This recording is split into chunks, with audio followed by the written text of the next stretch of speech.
यह कहानी झारखंड के चतरा जिले के पथलगड्डा प्रखंड की बेलहर गांव के साथ-साथ गिद्धौर, सिमरिया, टंडवा प्रखंड के कई ऐसे गांव की है, जहां पिछले 1 महीने से जंगल से सटे कई गांव में हाथी द्वारा लगभग 20 लोगों का घर तोड़कर क्षतिग्रस्त कर दिया गया है और गांव के लोगों का फसल को भी बर्बाद पहुंचा रहा है, जिससे चतरा जिले के जंगली इलाके के गांव में रहने वाले अधिकतर लोग डर के साए में रह रहे हैं।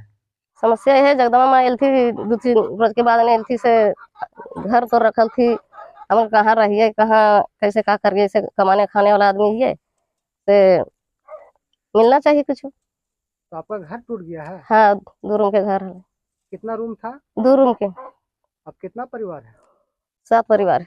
बेलहर गांव की त्रिभुवन भारती बताते हैं कि हम 7 परिवार घर में सो रहे थे। उसी समय रात में मेरा घर हाथी गिरा रहा था और हम लोग घर के कोने में चौकी के नीचे छिप गए, जिससे हम लोग बच गए। लेकिन मेरा घर पूरी तरह से बर्बाद और बर्तन भी बर्बाद हो गया, जिससे मेरा लाखों का नुकसान हो गया। समस्या कि हाथी आया 4 बजे भोर में, तोड़ फाड़ के चला गया। दो रूम को घर मकान था, बाउंड्री था, से तोड़ ताड़ के चला गया। बाल्टी बाल्टी जो से तोड़ के चला गया। तो आपका घर टूट गया है? हाँ, घर टूट गया है। कितना दिन हो गया? वो 4-5 दिन के पहले हुआ है। तो आपका घर टूट गया तो आपका कितना नुकसान हुआ? नुकसान तो ऐसा रहते लाखों रुपए नुकसान हो गया है। तब तो आप क्या चाहते हैं? चाहते हैं कि हमको कुछ व्यवस्था, इंदिरा आवास की व्यवस्था किया जाए। सरकार, हम लोग गरीब आदमी कहाँ से बना पाएंगे? उतना हम लोग मजदूरी करके खाते पीते हैं, उतना हम लोग से हो नहीं पाएगा। घर में कुछ है नहीं। हम लोग 4 परिवार होते हैं, 2 बच्चा होते हैं। तो अभी आप कहाँ रहते हैं? अभी यही तरह से देखिए, कहीं जाए ओढ़ के रह रहे, ठंडा के मौसम में रहते हैं।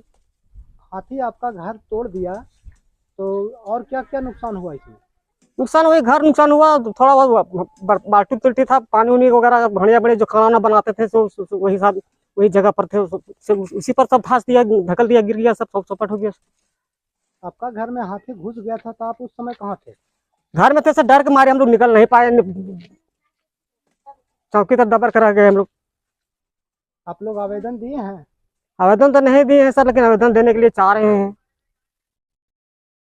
गांव में कितने लोगों का घर टूटा है? गांव में 2 आदमी का ज्यादा क्षति हुआ है, शंकर भैया, त्रिभुवन भैया का।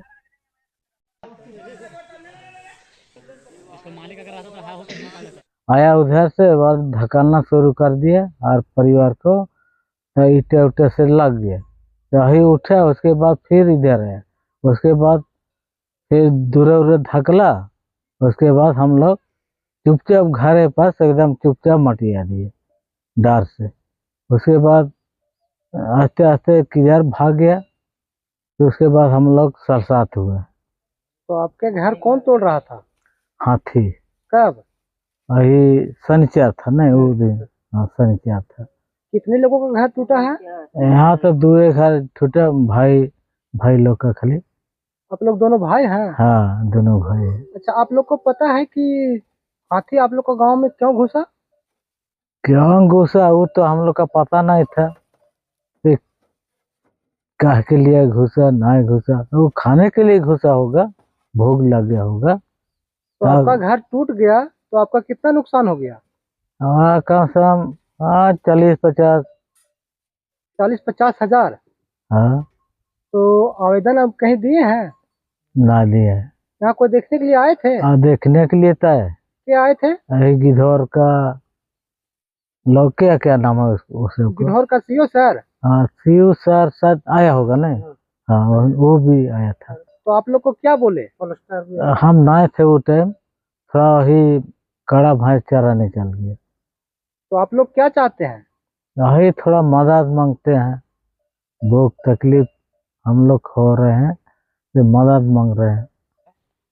ये चतरा डिस्ट्रिक्ट में लगभग ये जो 3-4 ब्लॉकें हैं आपके, ये गिद्धौर हो गई, पथलगड्डा, और आपका ये सिमरिया हो गया, ये आपकी टंडवा भी हो गई। इस सब ब्लॉक में तकरीबन लगभग आज 20 से 25 दिन से हाथी उत्पात मचाई हुई है, जिसके कारण हम लोग पूरे ग्रामीण जनता उसने बचने के हर प्रयास किए हैं और करते भी रहेंगे। लेकिन कोशिश हम लोग ये करते हैं कि सरकार की ओर से कम हमें फॉरेस्ट की तरफ से इसकी ये देखभाल या हम लोगों को सुरक्षा देने का वो कृपा करें हमारे फॉरेस्ट विभाग से। कि ताकि उससे हम बचे। और जो अगर हम लोग दिन में अगर कहीं काम कर लेते हैं तो सूरज ढलते ही हम लोग अपने घर में जाते हैं तो हमको ये महसूस होता है कि हम मतलब एकदम बिल्कुल असुरक्षित है। यहाँ किसी तरह कोई सुरक्षा नहीं मिल पाता है। हम लोग रात में किसी तरह घर में रह डूब के बचते हैं, जब सुबह होती तो लगता है कि हम लोगों की जान आई। ग्रामीणों को हाथी से बचने के लिए फॉरेस्ट विभाग क्या कदम उठा रहे हैं? ये अभी तक तो फॉरेस्ट विभाग ने हमारे यहाँ कोई किसी तरह के कोई कदम नहीं उठाए हैं। ग्रामीणों का जो घर ध्वस्त हो रहा है हाथी द्वारा, उसमें सरकार द्वारा क्या मुआवजा मिल रहा है? कि हाथी इस तरह का उत्पात मचाई है, लेकिन आज तक किसी तरह का कोई व्यवस्था नहीं है और लगभग 20 से 25 घर को ध्वस्त कर दिया गया और बहुत फसल को नुकसान भी हुआ, और जिसके कारण जनता बहुत घबराहट में है। और दूसरी बात है कि उनको किसी तरह सरकार से अभी किसी तरह का मुआवजा नहीं मिल पाया है। आपको क्या लगता है कि हाथी जंगल से निकलकर गांव की ओर क्यों आ रहा है? वो हाथी अपनी भोजन की तलाश में या वो पानी के प्यासे रहती तो अपनी पानी और भोजन की तलाश में गांव की तरफ हाथी आती है जंगल से, अपनी पेट भरने की से।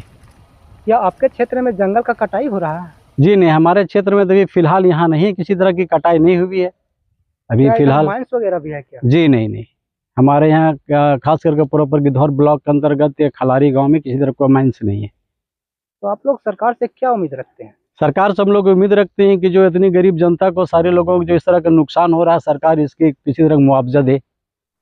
घटना की सूचना ग्रामीणों ने वन विभाग को दिया है। इस समस्या को लेकर मैंने समुदाय के साथ मीटिंग स्क्रीन कर एक आवेदन बनाकर समुदाय के साथ फॉरेस्ट रेंज ऑफिसर से मिलने जिला आए और मिलने का प्रयास किए भी, लेकिन मिल नहीं पाए। फिर हम लोगों ने उनके स्टाफ से मिलकर समस्या से अवगत कराकर समस्या की जानकारी दिया। उन्होंने मुआवजा के लिए फॉर्म भरकर पंचायत से सत्यापित कर मांगा गया। उसके बाद हम लोगों ने पथलगड्डा रेंज के अधिकारी से फोन पर बातचीत किया। उन्होंने जल्द ही स्थल निरीक्षण करने का आश्वासन दिया। अगर मेरा यह वीडियो अच्छा लगे तो लाइक और शेयर करें और आप भी बदलाव के लिए समुदाय का हिस्सा बने।